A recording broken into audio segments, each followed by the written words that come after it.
In the quiet suburban enclave of Willow Creek, where every lawn was neatly trimmed to regulation height and mailboxes stood in perfect uniformity, Jake's arrival was like a wrench thrown into a well-oiled machine. The neighborhood thrived on order, on the unspoken rule that conformity meant harmony.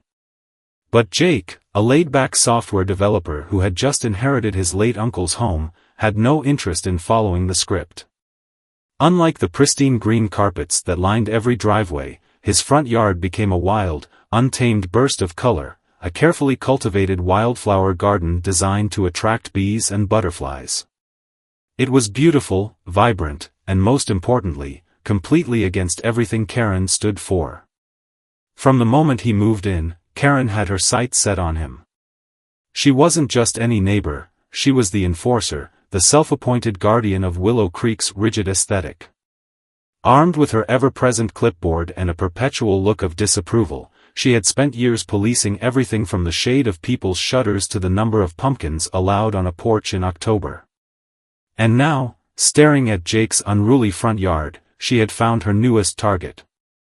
The first complaint came in the form of a passive-aggressive letter, neatly typed and sealed in an envelope that was taped to his door like a court summons.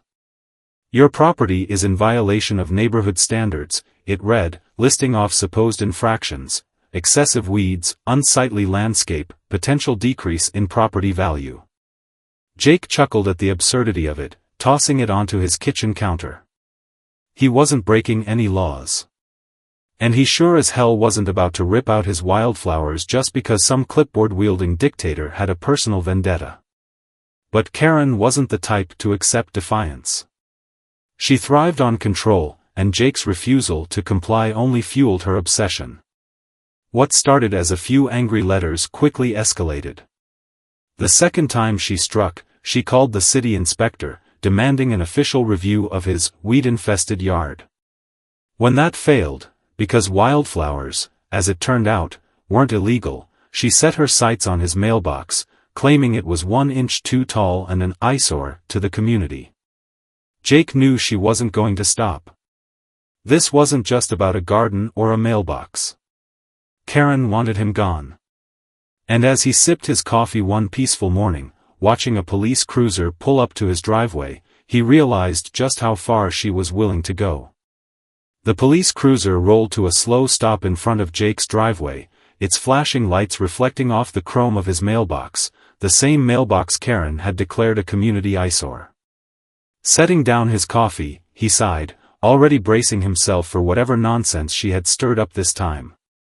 A uniformed officer stepped out, his expression more apologetic than authoritative. "Morning, sir," the officer greeted, glancing down at a notepad. "We got a call about a potential hazardous structure on your property?" Jake blinked. "A what?" The officer gestured toward the modest garden shed tucked neatly in the back corner of his yard. That's when it hit him. Karen. Before Jake could respond, she appeared, marching across the sidewalk with her clipboard clutched in her talon-like grip, wearing a smug, self-satisfied smirk.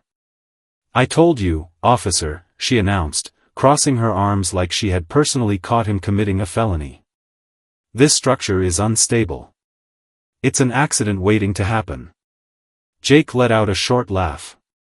"Karen, that shed has been here for over a decade." The officer, clearly uninterested in the neighborhood drama, gave the shed a cursory glance before exhaling. "Ma'am, there's nothing unsafe here. The structure is in good condition and doesn't violate any codes." Karen's smugness faltered. "Are you sure?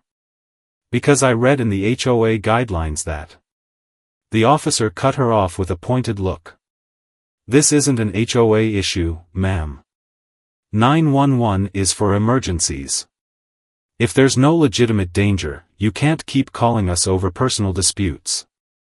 Her lips thinned into a sharp line. She didn't like being challenged. Jake could see it boiling beneath her skin, the sheer frustration of not getting her way. But Karen wasn't one to back down. If anything, this loss only fueled her determination. The next morning, a fresh notice was taped to Jake's door, handwritten this time, as if the aggressive scrawl made it more legitimate. Your yard is an unsightly mess. It is negatively impacting the property values of this neighborhood. Take action immediately, or we will escalate." Jake grinned. He actually pinned it to his fridge like a trophy, fully aware this was only the beginning. Days later, when he hosted a small barbecue with a few friends, the escalation arrived. As burgers sizzled on the grill and laughter filled the backyard, flashing red and blue lights pulled into the driveway. A different officer stepped out, expression unreadable. "Evening, sir. We received a noise complaint."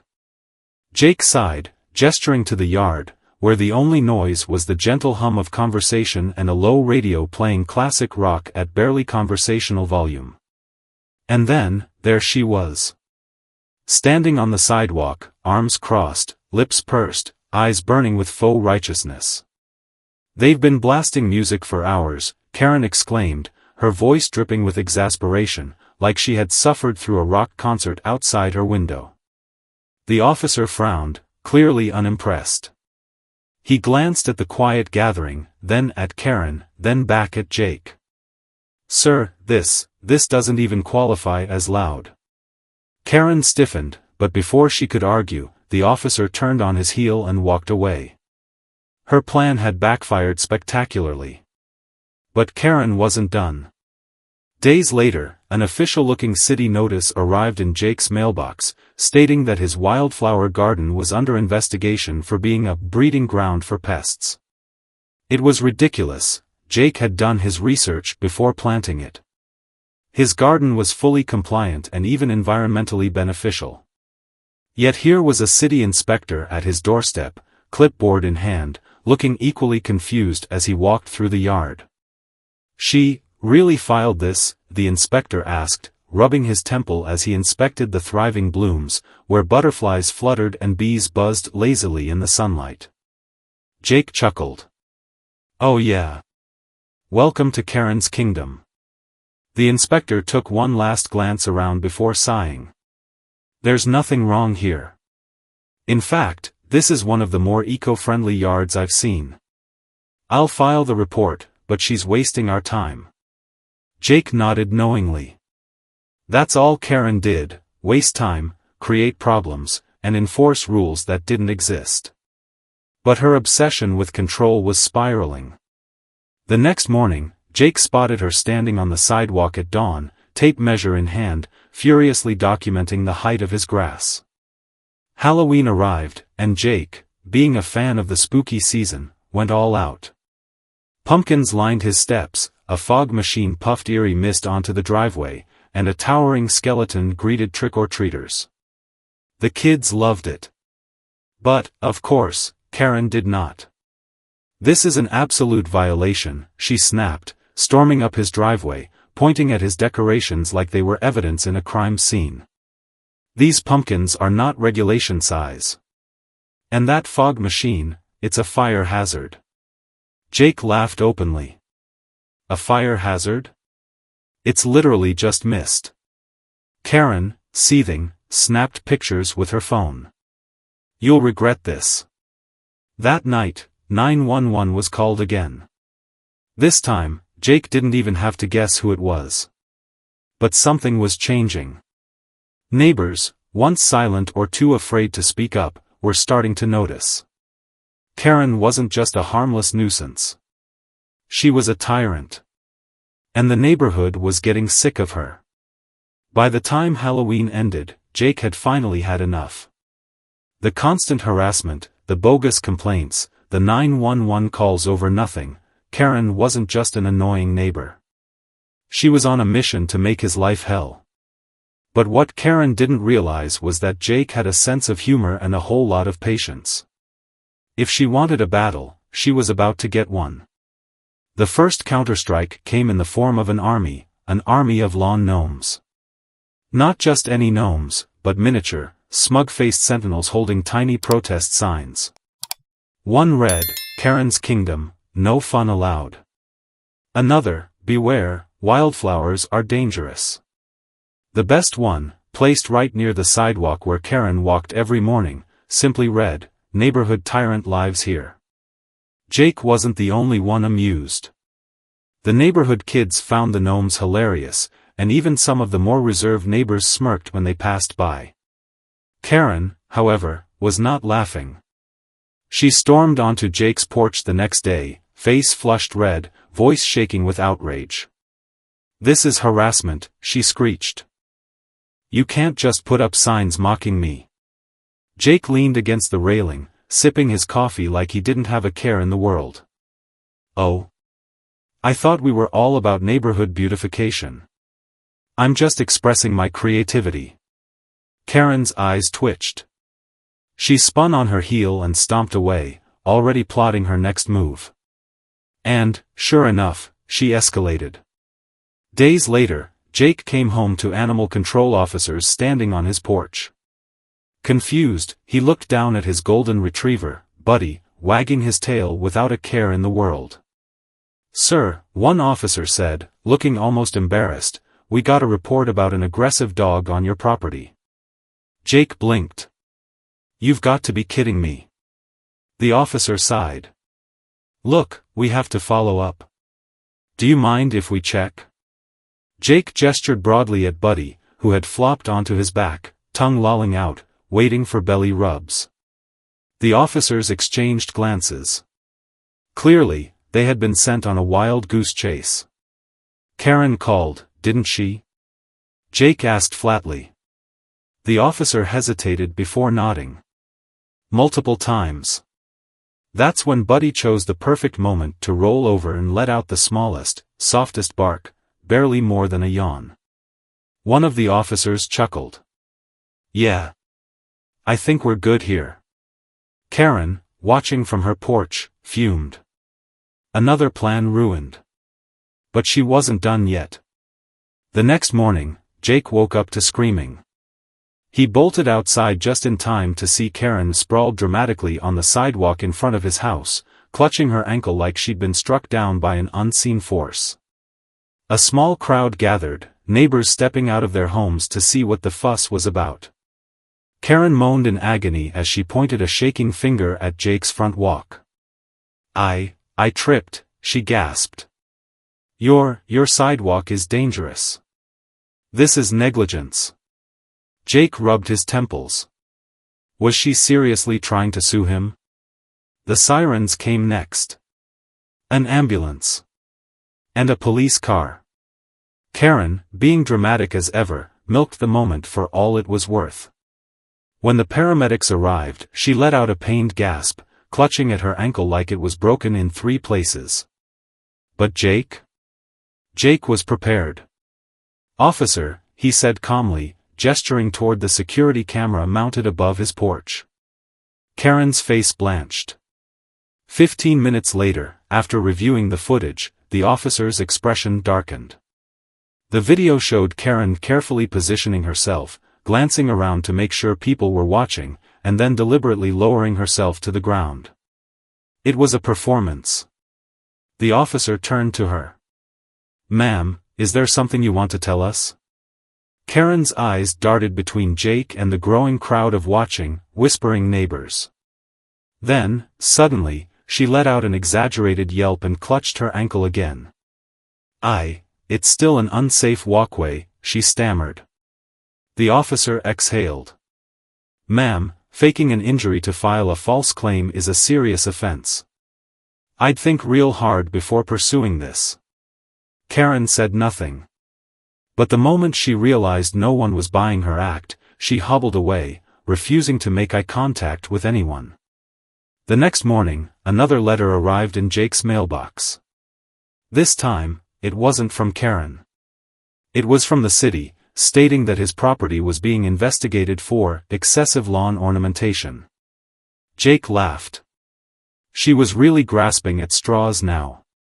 But Karen didn't realize something important. The neighborhood had noticed. And they were starting to fight back, too. Karen wasn't just losing her battle against Jake, she was losing control of the entire neighborhood, and she knew it. The gnome army, the failed dog complaint, the disastrous fake injury stunt, every attempt to bring Jake down had backfired spectacularly. But Karen wasn't the type to admit defeat. No, she was going to double down. And this time, she wasn't just coming after Jake. She was coming after everyone. The first sign of her desperation arrived in the form of mass violation notices, hand-delivered to nearly every homeowner on the block. The alleged infractions were absurd. Some were fined for having unauthorized lawn furniture, others for excessive social gatherings. A few were even accused of breaking an obscure rule about seasonal decor exceeding acceptable visibility standards, which no one had ever heard of before. The message was clear: support Jake, and you'll pay for it. At first, there was confusion. Then, there was outrage. Emily, the single mom 2 doors down, found a notice taped to her door accusing her of violating the HOA's noise policy, despite the fact that she worked 2 jobs and barely had time to breathe, let alone throw a rager. Mrs. Thompson, the elderly widow across the street, received a formal warning about her bird feeders, claiming they were attracting excessive wildlife.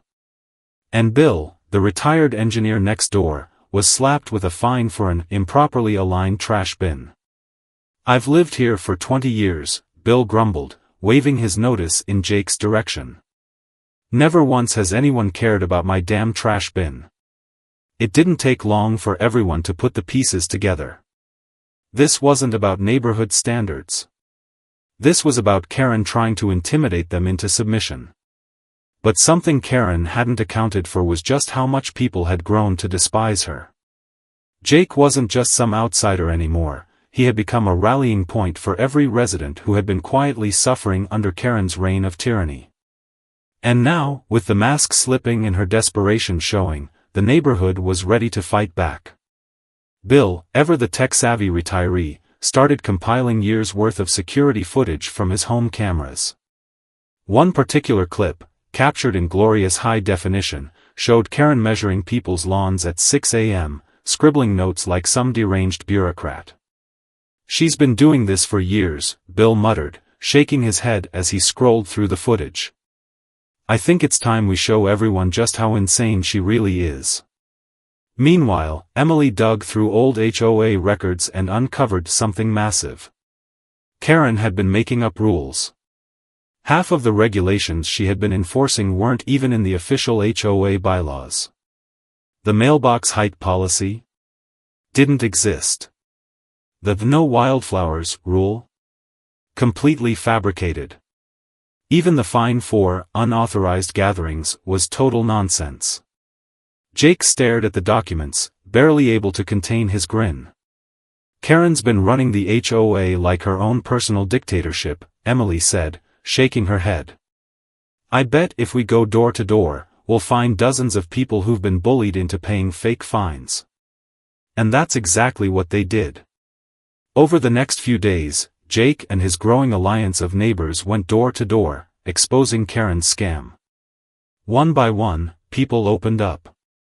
Stories poured out, tales of harassment, false fines, and ridiculous demands that people had been too afraid to challenge. It was bigger than just Jake now. Karen had ruled the neighborhood through fear and manipulation, but suddenly, the fear was gone. And then came the final blow. Karen, desperate to reassert her power, called an emergency HOA meeting to address the deterioration of neighborhood standards. She made it mandatory, demanding full attendance, convinced she could bully everyone back into submission. Instead, she walked into an ambush. Jake, Bill, Emily, Mrs. Thompson, and half the neighborhood packed the room, armed with proof. The fake rules. The fraudulent fines. The videos of her creeping onto people's properties in the dead of night. Karen stood at the front of the room, clipboard clutched tightly in her hands, her usual smug confidence slipping. "This neighborhood is falling apart," she declared, her voice a little less steady than usual. "We cannot allow one resident, one troublemaker, to destroy the harmony we've built." Bill smirked. "You mean this harmony?" And then he hit play. The projector flickered to life, displaying clip after clip of Karen's insanity. Measuring lawns at dawn. taking pictures of people's Halloween decorations like she was gathering evidence for a murder trial. Whispering into her phone as she watched Jake's barbecue from her window, clearly the one who had called the cops. But the final clip was the best one.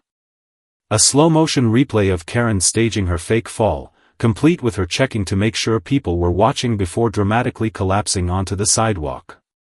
A wave of laughter rippled through the room.